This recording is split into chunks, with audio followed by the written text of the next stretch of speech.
So, big night tonight, evening, I guess, in the Premier League for the title race. Arsenal can go quite a bit ahead of Man City tonight. It's at least one of the top 10 rivalries in English football. Used to be the biggest one, actually. So, it promises to be a tough game because United have seemingly pulled back their form. And I think they were decent against City in their last game last week. And Arsenal showed signs of not being able to put gather dangerous attacks because once they passed the ball, they got forward, they just seemed to go wide and sit wide. So, for example, Odegaard or Saka, they were decent on the flanks, but they couldn't get any sort of penetration.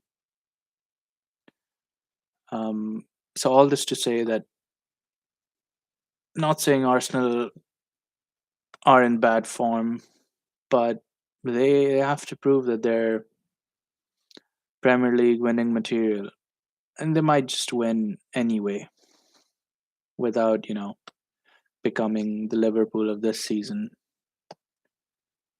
Um, but United, I think, will give them a tough time. I mean, let's look at the lineups before we make any sort of judgment. So Arsenal have Raya at GK, Timber, Saliba, Gabriel, Nkapie as the back four. And Nkapie is interesting, and I mean he's still an unknown quantity in the Premier League in England, and he has a lot to prove tonight actually. And Saliba, Gabriel, Timber, this has been the best defense of the Premier League in probably this year and in the past years as well actually. Um, so the midfield is Odegaard, Zubimendi, Rice. So really impressed with Zubimendi this season. Um, and him and Declan Rice playing like a pivot at the DM. It really helps Arsenal maintain a solid midfield. And the most attacking teams don't seem to get any sort of penetration against Arsenal. And Declan Rice and Zubimendi just sitting ahead of the defense. That's been the key, you know. And Odegaard, that's a whole other story. He's in my mind, he's been Arsenal's best player in the last 3 years when Arsenal have done well. They haven't won a lot, but Arsenal have done well in the last 3 seasons since 2022. And Odegaard has been a big cause for that. And but he was injured for a month and a half this season. Um, and that resulted in him losing form when he was back, and people raising questions: should he be benched? That was unthinkable a few months ago or last season to be benching Odegaard. But the question does rise this evening: that should he be benched in favor of um, someone like Eze?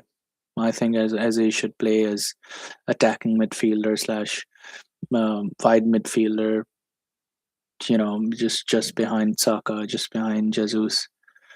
Mm, the argument is there. Actually, I think it's a decision Arteta should make. Anyway, the front three for Arsenal is Saka, Jesus, and Trossard. And Trossard has been decent this season. I mean, he always has been like consistent the way he plays.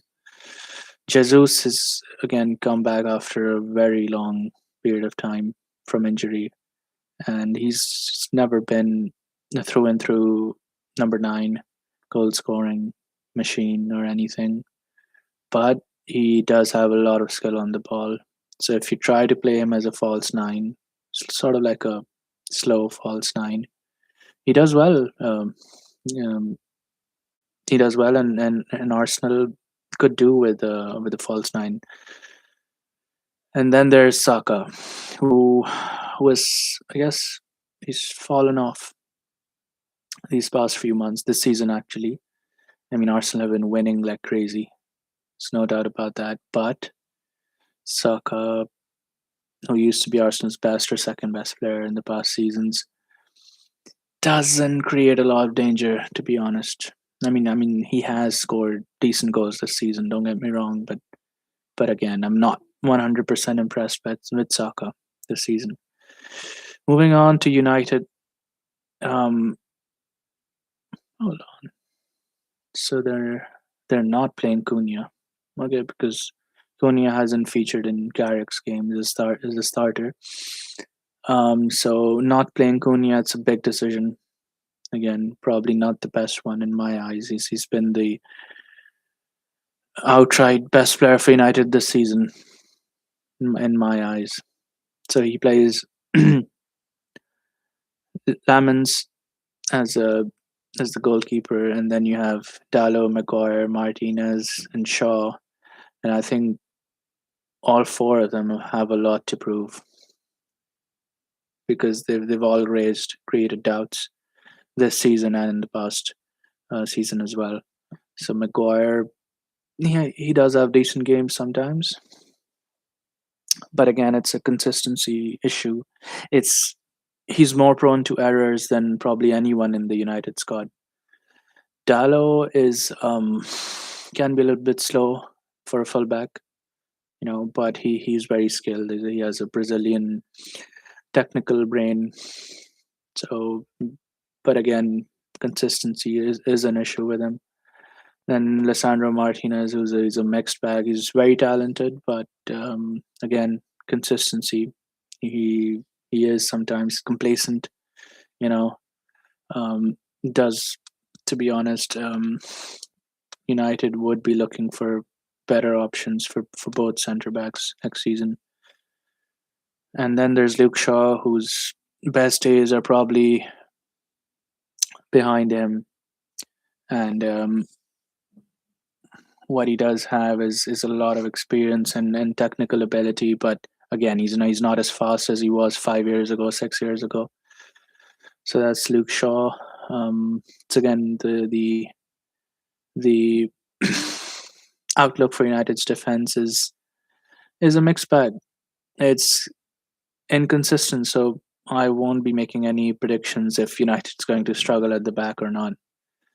So moving on to the midfield, you have Casemiro and Kobe Mainu. Casemiro, who's won everything in the world, in Europe, in Europe actually. And then there's Kobe Mainu, whom I think can become United's best player for the seasons to come. You know, great potential for Kobe Mainu. And then you have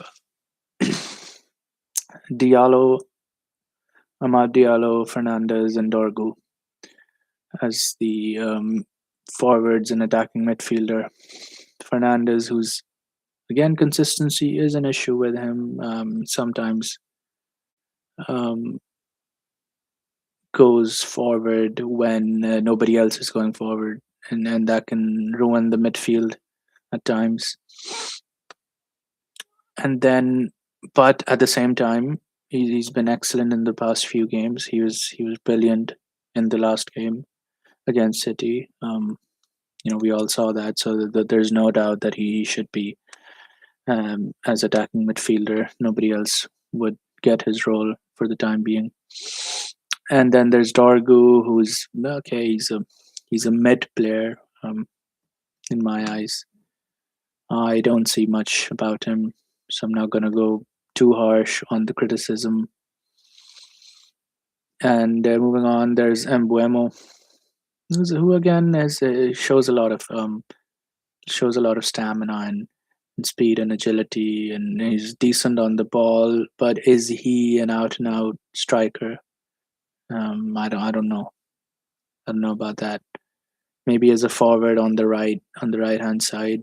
Yeah, but again, so for the midfield and the attack, United, I guess Mainu and Fernandez would be the key if they perform, if they link up.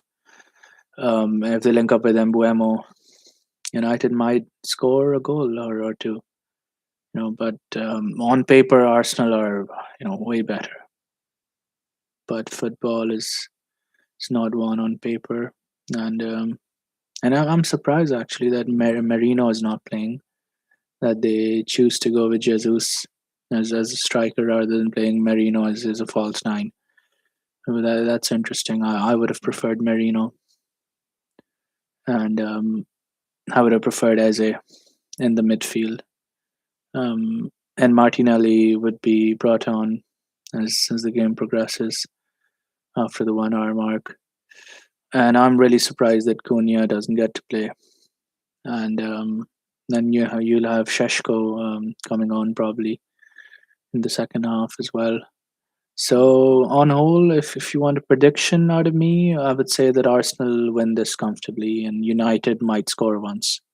So you might be looking at a 2-1 or a 3-1, because United seem to fall apart at the back in the big games. I mean, it's a confidence issue. It's a mentality issue, but they just do. So expect United to concede goals tonight. So that's my prediction: 3-1.